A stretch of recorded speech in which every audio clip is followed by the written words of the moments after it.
আসসালামু আলাইকুম। অনলাইন ক্লাসে সবাইকে স্বাগত জানাচ্ছি।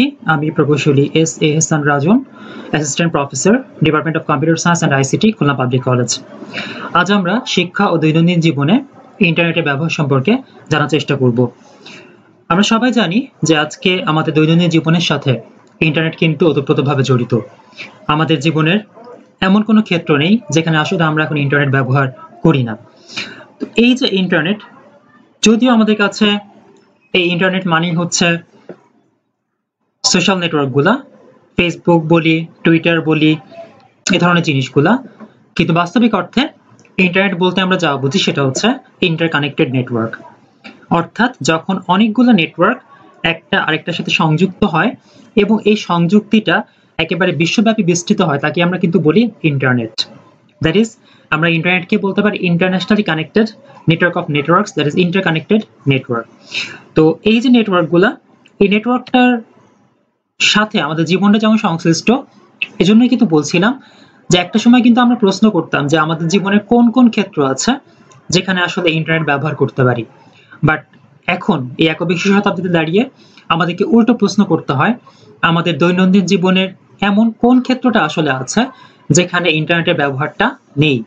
সোজা কথায় বলতে গেলে জীবনের হয়তো খুব অল্প কয়েকটা ক্ষেত্রেই পাওয়া যাবে যেখানে আমরা ইন্টারনেট ব্যবহারটা করি না বা ইন্টারনেটের ব্যবহারটা নেই। এর বাদে অধিকাংশ ক্ষেত্রেই কিন্তু ইন্টারনেটের ব্যবহারটা বিস্তৃত। আমরা জানার চেষ্টা করব আমাদের এই যে ইন্টারনেটের ব্যবহার, এই ব্যবহারটা কিন্তু একটা সময় ছিল ডেস্কটপ কম্পিউটারে, একটা সময় ব্যবহার করতাম আমরা যথেষ্ট ক্ষমতা সম্পন্ন ডেস্কটপ কম্পিউটারগুলা। এরপর আস্তে আস্তে চলে আসলো ল্যাপটপ বা নেটবুকস যেগুলা, এবং সেই নেটবুকস থেকেও কিন্তু একটা সময় আরো ছোট ডিভাইস চলে আসলো, ট্যাব, প্যাড, পিডিএ বা পার্সোনাল ডিজিটাল অ্যাসিস্ট্যান্ট, এই ধরনের ডিভাইসগুলা। সময় বদলালো, খুব অল্প সময়ের মধ্যে আমরা হাতে পেলাম স্মার্টফোন। কিন্তু ওই যে সেই ছোট্ট কম্পিউটার বা ওই যে সেই বড় কম্পিউটার, ডেস্কটপ বলি বা ল্যাপটপই বলি, সেখান থেকে শুরু করে স্মার্টফোন পর্যন্ত, এই প্রত্যেকটার ক্ষেত্রে ব্যবহারের যে দিকগুলা বা আমি যদি চিন্তা করি ক্ষমতার দিকগুলা, সবগুলাই কিন্তু মোটামুটি কাছাকাছি। আজকে একটা স্মার্টফোনের যে ক্ষমতা, হয়তো একটা ট্যাবলেট অথবা একটা ট্যাব অথবা একটা ল্যাপটপের ক্ষমতা কিন্তু বা ডেস্কটপের ক্ষমতা কিন্তু অনেকটাই কাছাকাছি। শুধুমাত্র এই যে ক্ষমতা, এই যে পারফরমেন্সের ক্যাপাবিলিটি কিন্তু প্রায় সিমিলার হচ্ছে সেটাই না, দামেও কিন্তু স্মার্টফোনগুলো হয়ে গেছে অনেক সস্তা, আর ব্যবহারের দিক থেকেও কিন্তু এগুলো হয়ে গেছে অনেক বেশি ইউজার ফ্রেন্ডলি। যখন শুরুতে নেটওয়ার্ক ব্যবহার করার জন্য প্রয়োজন ছিল ক্যাবল কানেকশনের বা টেলিফোন কানেকশনের বা অপটিক্যাল ফাইবার বা এই ধরনের ক্যাবল কানেকশনটা দিয়েই আমরা ব্যবহার করতাম ইউজার এন্ডে, একটা সময় কিন্তু আস্তে আস্তে এটা চেঞ্জ হয়ে চলে আসলো মোবাইল নেটওয়ার্কে। এখন আমরা ইন্টারনেট ব্যবহার করছি মোবাইল নেটওয়ার্কের মাধ্যমে, এখন আমরা ওয়াইফাই বা ওয়্যারলেস ফিডেলিটির মাধ্যমে ব্যবহার করছি, এখন কিন্তু আমরা ওয়াইম্যাক্স এর মাধ্যমেও ব্যবহার করছি ইন্টারনেট। আমরা সার্বক্ষণিকভাবে এখন সংযুক্ত এই ইন্টারনেটের মাধ্যমে, ইন্টারনেটের সাহায্যে, ইন্টারনেটের সাথে। এই যে পারস্পরিক যোগাযোগগুলা, এই যে ইন্টারনেটের ব্যবহারটা, এই ব্যবহার কিন্তু আমাদের একদম ঘুম থেকে ওঠা থেকে শুরু করে ঘুমাতে যাওয়া পর্যন্ত, আমাদের দৈনন্দিন জীবন থেকে শুরু করে আমাদের রাষ্ট্রীয় জীবন, আমাদের সামাজিক জীবন, আমাদের পারিবারিক জীবন, অর্থনৈতিক ক্ষেত্র, ব্যবসা ক্ষেত্র, এমনকি প্রতিরক্ষা ক্ষেত্র পর্যন্ত বিস্তৃত। সব ক্ষেত্রে এই যে ব্যবহারটা, শুরু করি দৈনন্দিন জীবন থেকেই শুরু করে। সকালবেলায় ঘুম থেকে কখন উঠবো এটা ডিপেন্ড করে কিন্তু আমাদের ওই সারাটা দিন আমাদের কি কাজ আছে, অনেকটাই তার উপরে। যদি আমরা বর্তমান যুগের কথা বলি, আমরা সকালে চিন্তা করি যদি আমাদের কর্মদিবস হয় হয়তো আমাদেরকে অনেক তাড়াতাড়ি উঠতে হবে, যদি সেটা ছুটির দিন হয় হয়তো একটু দেরি করে উঠবো। আমরা কিন্তু আগের দিনেই বলে দিচ্ছি বা হয়তো কয়েকদিন আগেই আমরা ডিফাইন করে দিচ্ছি, অথবা মাসের শুরুতেই আমরা বলে দিচ্ছি আমাদের গুগল ক্যালেন্ডারকে যে আমার অমুক দিন এই কাজটা আছে। যখন এভাবে বলে দিচ্ছি, কিছু অ্যাপস আছে যেগুলো কিন্তু সেই গুগল ক্যালেন্ডার থেকে ডেটাগুলো নিয়ে আমাদের অ্যালার্মটাকে অটোমেটিক্যালি সেট করছে আমাদের কাছে প্রম্পট করে কখন উঠলে ভালো হয়, এবং সেই অনুযায়ী আমাদের ঘুম ভাঙাচ্ছে কিন্তু আমাদের ওই হাতের স্মার্টফোনটা। প্রয়োজনটা কি? শুধুমাত্র ইন্টারনেট। ইন্টারনেট কানেক্টিভিটির মাধ্যমে ডেটাগুলোকে সিনক্রোনাইজ করার মাধ্যমে গুগল ক্যালেন্ডার থেকে বা ধরনের কোনো ক্যালেন্ডার সার্ভিস থেকে কিন্তু ডেটাগুলো নিয়ে আমাদের জীবনকে অনেক বেশি সহজ করছে এই ইন্টারনেট। ঘুম থেকে ওঠার পর আমাদের প্রত্যেকটা দিনের শুরুটা হয় সংবাদপত্র দিয়ে।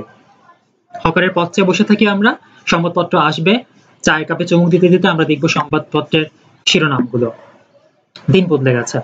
এখন আমরা অনলাইন সংবাদপত্রের উপরে ডিপেন্ডেন্ট। এখন আমরা কারোর জন্য অপেক্ষা করি না। সকালবেলা ঘুম থেকে উঠে আমাদের স্মার্টফোনটা আমরা অন করি, আমরা হাতের সামনেই পেয়ে যাই অনেকগুলা খবরের কাগজ, একটা দুইটা না, যতগুলা ইচ্ছা আমরা পড়তে পারি, যখন খুশি তখন পড়তে পারি। আমাদেরকে এর জন্য অনেক ক্ষেত্রে হয়তো কোনো টাকা পেও করতে হয় না। শুধু কি তাই, যখন আমি একটা খবরের কাগজ দেখতাম আমাকে একটা যে সন্তুষ্ট থাকতে হতো, এখন আমি অনেকগুলো খবরের কাগজ ডেটাগুলোকে ক্রস চেকিং করতে পারি। তারপরে কি করা যায়, খবরের কাগজে যেমন আমরা শুধুমাত্র একটা ছবি দেখতে পারতাম টুরি, আমি চাইলে কিন্তু এখন তার ভিডিও দেখতে পারি। একটা ঘটনার আগে থেকে পরে সমস্ত জিনিসটুকু কিন্তু অনেক ক্ষেত্রে আমরা জানতে পারি। এই সুবিধা কিন্তু আমরা আমাদের ট্র্যাডিশনাল নিউজ পেপারগুলা বা আমাদের অ্যাকচুয়াল নিউজ পেপারগুলোতে কিন্তু পাই না। নিউজ পেপার পড়ার পর যদি আমাদের সংবাদের তৃপ্তি না মিটে, আমরা চলে যাই কোথায়, রেডিও টেলিভিশনে। সেখানেও কিন্তু আজকে ইন্টারনেট চলে এসেছে। আজকে স্মার্ট টিভি মানেই কিন্তু ইন্টারনেট ভিত্তিক টেলিভিশন। আজকে ইউটিউব ভিত্তিক যে চ্যানেলগুলো রয়েছে এগুলো প্রত্যেকটাই কিন্তু আসলে অনেক ক্ষেত্রেই টেলিভিশনের প্রতিরূপ। প্রতিটি টেলিভিশন কিন্তু আবার ইন্টারনেটে ব্রডকাস্ট করছে, ইন্টারনেটে কিন্তু তাদের চ্যানেলে সব জিনিসগুলা সম্প্রচার করছে। আমরা চাইলে সেখান থেকে জানতে পারি। রেডিওর কথা তো রয়েছেই। আমরা শুধুমাত্র টেলিভিশনে যেমন একটা অনুষ্ঠান হয়ে গেল দেখতে পারলাম না, সেটা দেখার সুযোগ থাকে না, কিন্তু ইউটিউবে কিন্তু আমরা যখন যে সময় ইচ্ছা আমাদের প্রয়োজনীয় সংবাদ বলি, প্রয়োজনীয় অনুষ্ঠান বলি, প্রয়োজনীয় গান বলি, আর যাই বলি না কেন আমরা কিন্তু সেগুলা দেখার সুযোগ পাচ্ছি। আর সবকিছু সম্ভব হচ্ছে ইন্টারনেটের বদৌলতেই। কিন্তু খবরের কাগজ পড়ে চায়ে চুমুক দিয়ে নাস্তা শেষ করে যখন আমরা পথ চলা শুরু করছি, তখন আমাদের সেই চেনা পথ হোক অথবা অচেনা পথই হোক না কেন, জিপিএস কিন্তু আমাদেরকে পথ দেখাচ্ছে। গ্লোবাল পজিশনিং সিস্টেম এমন একটা পদ্ধতি যার মাধ্যমে আমরা নিজেদের অবস্থানটা জানতে পারি। লঙ্গিটিউড ল্যাটিটিউডের মাধ্যমে আমরা জানতে পারি এই মুহূর্তে আমরা কোথায় আছি। আর তার সাথে যদি আমরা ইন্টারনেট ভিত্তিক কোনো একটা ম্যাপিং সার্ভিসকে যোগ করে নেই, আমরা খুব সহজেই কিন্তু আমাদের অজানা পথটাও চলতে পারি। আমরা চেনা পথে কখনো পথ ভোলা হই না, আর অচেনা পথে তো প্রশ্নই ওঠে না। উল্টো করেই বললাম, অচেনা পথটা কিন্তু আমাদের কাছে এখন আর অচেনা না, সবকিছুই আমাদের কাছে চেনা। শুধু প্রয়োজন কি, জিপিএস আর ম্যাপ। উন্নত বিশ্বে কিন্তু প্রত্যেকটা গাড়িতে এই জিপিএস প্লাস ম্যাপের মাধ্যমে কিন্তু গাড়িগুলা ড্রাইভ করা হচ্ছে। আমরা খুব তাড়াতাড়ি যেমন রাস্তায় দেখতে পারবো, এই উন্নয়নশীল দেশগুলোতেও যেমন দেখতে পারবো যে driverless car drive, automatically driven vehicles যেগুলো দেখতে পারবো, সেগুলোর পেছনে কিন্তু রয়েছে এই গ্লোবাল পজিশনিং সিস্টেম আর ইন্টারনেট ভিত্তিক ম্যাপিং সার্ভিস। সুতরাং এই জিপিএস এর মাধ্যমে আমরা নিজেদেরকে যেমন গাইড করতে পারি শুধু এই ফোনটার মাধ্যমে, ইন্টারনেট কানেক্টেড থাকলেই। অফিসে পৌঁছানোর পর আমাদের প্রয়োজন হয় ডেটাগুলা বিনিময় করা, ফাইল বিনিময় করার। আর সেই ফাইলগুলো বিনিময় করার জন্য আমাদের জন্য সব থেকে যেটা প্রয়োজন সেটা হচ্ছে ইমেইল। আজ থেকে কয়েক বছর আগেও কিন্তু ডেটাগুলো বিনিময় করার জন্য সব থেকে প্রয়োজনীয় মাধ্যমটাই ছিল ইলেকট্রনিক মেইল বা ইমেইল। মজার ব্যাপার হচ্ছে এই ইমেইলটা পাশের কক্ষ থেকে আসুক অথবা পৃথিবীর অন্য প্রান্ত থেকে আসুক না কেন, তার মধ্যে কিন্তু বেসিক্যালি সময়ের কোনো পার্থক্যই নেই। ইমেইলের পাশাপাশি আমরা কিন্তু এখন পুরোপুরিভাবেই নির্ভরশীল সোশ্যাল নেটওয়ার্কগুলোর উপরে। এই যে সামাজিক নেটওয়ার্কগুলোর উপরে আমাদের নির্ভরশীলতা অনেক বেশি বেড়ে যায় যখন আমরা দিনের কর্মব্যস্ততা শেষ করে বাসায় ফিরি। ইচ্ছা করে দূরে থাকা কাছের মানুষগুলোর খবর নিতে, নিজের বন্ধু বান্ধব, শরীর, নিজেদের শুভাকাঙ্ক্ষীদের খবর নিতে, চেনা অচেনা মানুষগুলোকে চিনতে, নতুন করে চিনতে, তাদের প্রত্যেকটা যাপিত জীবনের খবরগুলা জানতে, নিজের দিনগুলার কথা জানাতে। আর এই সুযোগটা কিন্তু করে দিয়েছে সোশ্যাল নেটওয়ার্কগুলা। ফেসবুক বলি, টুইটার বলি, গুগল প্লাস বলি, বা এই ধরনের আরো হাজারো সোশ্যাল নেটওয়ার্কের কথাগুলো বলি, সেখানে আমরা আমাদের টেক্সটগুলা, ছবি, অডিও, ভিডিও শেয়ার করতে পারছি, জানতে পারছি, জানাতে পারছি। আমরা কাছে থেকেও দূরে থাকার সুযোগটা লাভ করছি। সোশ্যাল নেটওয়ার্কের এই যে সুবিধাটা, একটা সময় হয়তো আমরা শুধুমাত্র কল করার মধ্যেই লিমিটেড থাকতে হতো, অডিও কলের মধ্যে। বাট এখন যখন ব্যান্ডউইথটা বাড়ছে, আমরা আস্তে আস্তে কিন্তু ভিডিও কল করতে পারছি। স্মুথলি আমরা কিন্তু এখন ভিডিও কলের সুবিধাটা পাচ্ছি। বলে রাখা ভালো, ব্যান্ডউইথ অর্থটা হচ্ছে যে একক সময় যে পরিমাণ ডেটা কোনো একটা নেটওয়ার্ক সিস্টেমে ট্রান্সমিটেড হয় তাকে আমরা বলছি ব্যান্ডউইথ। সহজ করে বলতে গেলে যে কোনো একক সময় যে পরিমাণ ডেটা সেন্টার থেকে রিসিভারের কাছে আসবে তাকে আমরা বলতে পারি ব্যান্ডউইথ। এই যে ডেটাগুলো আমরা নিলাম, এই ডেটাগুলো কিন্তু আমাদেরকে একদিকে যেমন প্রয়োজনীয়তা পূরণ করছে, সেম ভাবে কিন্তু ইন্টারনেটের বদৌলতে আমরা বিনোদনটাও লাভ করতে পারছি। আমাদের জীবনে কিন্তু একটা বড় পার্টই হচ্ছে এই বিনোদন। আমরা এখন এই বিনোদনটা বই পড়ে ছাড়তে পারি, আমরা গেম খেলে ছাড়তে পারি, ভিডিও গেম খেলার মাধ্যমে হতে পারে, বা মুভি দেখার মাধ্যমে হতে পারে, অনেক কিছুর মাধ্যমেই হতে পারে। যদি আমি বই পড়তে ভালোবাসি, আমি অনলাইন লাইব্রেরি থেকে নিজের ইচ্ছা মতো, নিজের সময় মতো, নিজের প্রয়োজন মতো, নিজের চাহিদা মতো, নিজের রুচি মতো বইগুলো আমি পড়তে পারছি। একদিকে যেমন আমার সময় বাঁচছে, অন্যদিকে যেমন আমি সময়ের প্রতি নির্ভরশীল না, তেমনি ভাবে আমার জন্য খরচটাও কিন্তু কম হচ্ছে। ইন্টারনেটের মাধ্যমে অনলাইন গেমগুলো কিন্তু এখন সারা পৃথিবীতে অনেক বেশি জনপ্রিয়। আমাদের কাছে যদিও গেম মানে শুধুই খেলার জিনিস, শুধুই একটা বিনোদন, উন্নত দেশগুলোতে কিন্তু এই গেমগুলো হয়ে গেছে শেখার একটা বড় মাধ্যম। গেম বেসড লার্নিং এর মাধ্যমে কিন্তু আমরা অনেক কিছু শিখতে পারছি উন্নয়ন দেশগুলোর থেকে। একটা সময় হয়তো চলে আসবে যখন আমাদের দেশের শিক্ষা ব্যবস্থার অনেকটুকুই হয়তো এ ধরনের গেমের মাধ্যমে আমরা পেয়ে যাব। সব থেকে শেষে যেটা বলছি, কিন্তু সব থেকে গুরুত্বপূর্ণ, সব থেকে আমরা ব্যবহার করি, সেটা হচ্ছে ইউটিউব। আমাদের যা প্রয়োজন, যেরকম প্রয়োজন, আমরা সেগুলো ইউটিউব থেকে পেতে পারি। এই ভিডিও শেয়ারিং সাইটটা থেকে আমরা জানতে পারি আমাদের যে কোনো কিছু। আমার যদি মুভি দেখার প্রয়োজন হয় মুভি দেখতে পারি, গান দেখার প্রয়োজন হলে সেটা শুনতে পারি, দেখতে পারি। আমার যদি প্রয়োজন হয় আমার এই ল্যাপটপটা কিভাবে চলবে সেটা ভালো করে জানা, সেটা আমি ইউটিউব থেকে দেখতে পারি। আমার নতুন কেনা গাড়িটা কিভাবে ব্যবহার করলে সব থেকে বেশি আমি এফিসিয়েন্সি পাবো সেটাও আমি জানতে পারি ইউটিউব থেকে। আমি চাইলে আমার লেখার খাতাটার হাতে লেখাটা কিভাবে ভালো করতে হবে সেটাও কিন্তু আমি ইউটিউব থেকে জানতে পারি। আমি জানতে পারি আজকে দুপুরে রান্নাটা কিভাবে আরেকটু ভালো করা যেত, কিভাবে আরো এই জিনিসগুলো দিয়ে ভালো একটা মেনু তৈরি করা যেত। আমরা জানতে পারি কিভাবে সুন্দর করে ছবি আঁকা যায়, কিভাবে প্রোগ্রামিং শেখা যায়, সমস্ত কিছু কিন্তু ইউটিউবে আছে। নষ্ট হয়ে যাওয়া স্মার্টফোনটা কিভাবে আপনি নিজেই সারতে পারবেন তাও কিন্তু জানতে পারি ইউটিউব থেকেই। সোজা কথায় বলতে গেলে জানার যে প্রয়োজন সেটা আমরা ইউটিউব থেকে সহজেই পেতে পারি। এইভাবেই এই ইন্টারনেট আমাদের জীবনটাকে সহজ করছে। জীবনের প্রত্যেকটা ক্ষেত্রে আমরা ইন্টারনেট সার্ভিসটা ব্যবহার করছি। আর এই কারণে ইন্টারনেট সার্ভিস যদি বন্ধ হয়ে যায় আমরা অসহায় বোধ করি, আমাদের জীবনটা কেমন যেন থমকে দাঁড়ায়। শুধু আমাদের জীবন কেন, আমাদের পারিবারিক জীবন থেকে শুরু করে সামাজিক, রাষ্ট্রীয়, অর্থনৈতিক সমস্ত কারণেই, সমস্ত জায়গাটাই কিন্তু থমকে দাঁড়াবে। এমনকি প্রতিরক্ষা ক্ষেত্রটাও কিন্তু অনেক ক্ষেত্রে নড়বড় হয়ে যাবে শুধু এই ইন্টারনেট সার্ভিসটা কিছুক্ষণের জন্য বন্ধ হয়ে গেলে। হ্যাঁ, ইন্টারনেট সার্ভিসটা যেমন আমাদের কাছে প্রয়োজনীয়, কিন্তু এই ইন্টারনেট সার্ভিসের মাধ্যমে যোগাযোগের যে বড় ব্যাপারগুলা সেগুলোও কিন্তু একটা সময় আমাদের কাছে অনেক বেশি ব্যবহারের কারণে হয়ে উঠছে বিরক্তিকর, হয়ে উঠছে আমাদের জন্য বিঘ্ন ঘটার কারণ। তরুণ প্রজন্ম আজকাল সামাজিক নেটওয়ার্কটাকে এত পরিমাণে ব্যবহার করছে যার ফলে তারা তাদের যেমন জীবনের আসল সময়টুকুই নষ্ট করে দিচ্ছে এই ধরনের সামাজিক নেটওয়ার্ক নামের ছোট্ট একটা স্ক্রিনের মধ্যে। শিক্ষার্থীরা কিন্তু তাদের জীবনের শিক্ষার বইয়ের টেবিলের থেকে অনেক বেশি সময় নষ্ট করছে এই ধরনের সোশ্যাল নেটওয়ার্কে, বন্ধুদের সাথে আড্ডায়, চ্যাটিং এ। হ্যাঁ, প্রয়োজন আছে যোগাযোগের, বাট সেই যোগাযোগটা হয়ে যাচ্ছে অনেক বেশি, হয়ে যাচ্ছে সীমা ছাড়া। আর এই সীমা ছাড়া জিনিসগুলো কিন্তু আমাদেরকে নিয়ে যাচ্ছে ধীরে ধীরে অবক্ষয় চরম সীমায়। হ্যাঁ, আমরা ইন্টারনেট গোলক ধাঁধায় কিন্তু এখন আমাদের জগতের যোগাযোগটাকে, আমাদের প্রয়োজনীয় জীবনটাকে হেলায় হারাচ্ছি, আমাদের অনেক দামি সময়টাকে নষ্ট করছি ঠুনকো কিছু জিনিসের জন্য।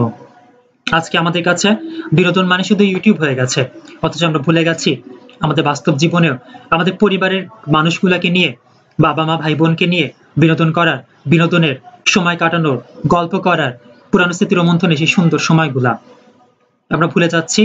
তাদেরকে নিয়েও অনেক অনেক রঙিন সময় কাটানো সম্ভব, অনেক আলোকিত সময় কাটানো সম্ভব। আমরা কম্পিউটার গেমসে, অনলাইন গেমসের ধোঁকায় পড়ে ভুলে যাচ্ছি যে ফুটবল অথবা খেলার মাঠে যখন বন্ধু বান্ধবদের সাথে খেলায় মেতে উঠি আমরা, তখন অনেক কিছু শেখার আছে। শেখার আছে সহমর্মিতা, শেখার আছে সহযোগিতা, শেখার আছে কিভাবে টিম ওয়ার্কের মাধ্যমে আমরা জিততে পারি, শেখা আছে কিভাবে হেরে যাওয়ার পর সেই হারার কষ্টগুলা ভাগ করে নিতে হয়। পারবে কি আমাদের সোশ্যাল নেটওয়ার্কগুলো আমাদেরকে সেটা শেখাতে? আমরা সোশ্যাল নেটওয়ার্কের গোলকধাঁধায় ভুলে যাই আমাদের আত্মীয় স্বজনের সাথে দুইটা পা হেঁটে সামনে এগিয়ে যাওয়ার মাঝে যে শ্রদ্ধা আছে, যে ভালোবাসা আছে, যে স্নেহ আছে, যে মায়া মমতা আছে, যে আন্তরিকতা আছে, সেটার কথা। সোশ্যাল নেটওয়ার্ক পারবে কি সেই আন্তরিকতা দিতে? সেই হাই হ্যালোর মাঝখানে সেই কেয়ারিং কি আনতে পারবে কখনো? সম্ভব না। আমরা ভুলে যাই যে সোশ্যাল নেটওয়ার্কগুলো আমাদেরকে সামাজিক বন্ধনের নামে ক্রমাগত ছিন্ন করছে, আমাদের সামাজিক বন্ধনগুলোকে আমাদেরকে বিচ্ছিন্ন করছে আমাদের নিজেদের জীবন থেকে। আমাদের জীবন, আমাদের বাস্তবতার সাথে একটা দেয়াল তৈরি করে দিয়েছে এই সোশ্যাল নেটওয়ার্কগুলো। সেদিকে সবাইকে সজাগ দৃষ্টি রাখতে হবে। আমাদের জীবনটা যেন এরকম না হয় আমরা একটা রুমে বসে আছি, হাতে হয়তো আমরা সোশ্যাল নেটওয়ার্কে স্ট্যাটাস আপডেটে ব্যস্ত, আমরা হয়তো কোনো ফ্রেন্ডের সাথে চ্যাটিং এ ব্যস্ত, হয়তো কারোর সাথে ভিডিও কলিং এ মত্ত আমরা, হয়তো আমাদের পাশের রুমে পড়ে আছেন আমাদের কোনো আপনজন, হয়তো অসুস্থ মানুষটা যন্ত্রণায় কাতরাচ্ছে, আমরা ফিরেও দেখছি না, আমাদের দেখার সময় নেই, আমরা ব্যস্ত, অনেক ব্যস্ত, আমরা ব্যস্ত ফেসবুকে। হ্যাঁ, আমরা এমন কেন? আমরা আইসিইউ এর সামনে যে কাঁচের জানলার বাইরে থেকে সেলফি তুলছি, লিখছি যে অমুকের সাথে অমুক এখন আইসিইউতে, তার সাথে সেলফি। এটা কি জীবন? এটাকে কি বলে সেবা? এটাকে কি বলে অন্যের প্রতি ভালোবাসা? কি বলবো এটা আমাকে? রাস্তায় চলছি, আপনার সামনে একটা মানুষ অ্যাক্সিডেন্ট করছে, আমরা পকেট থেকে ফোনটা বের করছি, ভিডিও করা শুরু করছি। কিসের জন্য? কয়েকটা লাইক পাবো, কয়েকটা শেয়ার হবে, কিছু কমেন্টস হবে, অনেকে হয়তো বাহবা দিবে, জানতে চাইবে, আমার কিছু হয়তো ফলোয়ার বাড়বে, এটার জন্য না। এটা তো জীবন না। আমাদের উচিত ছিল ফোনটাকে পকেটে রেখে এগিয়ে যেয়ে সেই মানুষটাকে সেবা শুশ্রূষা করা, সেই মানুষটার জীবনটা বাঁচানোর পথে এগিয়ে যাওয়ার দায়িত্বটা ছিল আমাদের। কি করছি আমরা? আমরা কি মানুষ? সোশ্যাল নেটওয়ার্ক কি আমাদেরকে মানুষের মাঝে অমানুষ তৈরি করে দিচ্ছে না? আমরা আপন মানুষগুলাকে সময় না দিয়ে যে অন্য আলো ছায়ার মাঝে মানুষগুলাকে সময় দিচ্ছি, তারা কখনো কি আমাদের আপন হতে পারে? কখনো কি তারা আপন হবে? হ্যাঁ, হবে না। জীবনে কখনো আমরা তাদেরকে যেভাবেই চিন্তা করি না কেন, সোশ্যাল নেটওয়ার্ক কিন্তু ভার্চুয়াল জিনিস, ভার্চুয়াল অ্যাকচুয়াল, মাঝখানে ব্যবধানটা বিশাল, যোজন এই দূরত্বটা কখনো এক হবার নয়। আগে আমাদের আপন মানুষগুলো, আগে আমাদের যাপিত জীবনটা, আগে আমাদের বাস্তব জীবনটা, তারপর হোক আমাদের এই সোশ্যাল নেটওয়ার্ক, তারপর হোক আমাদের প্রয়োজনের খাতিরে সীমাবদ্ধভাবে শুধুমাত্র সীমিত আকারের এই সোশ্যাল নেটওয়ার্কের ব্যবহার। সেই আশাবাদ ব্যক্ত করে সবাইকে ধন্যবাদ জানিয়ে শেষ করছি। আসসালামু আলাইকুম।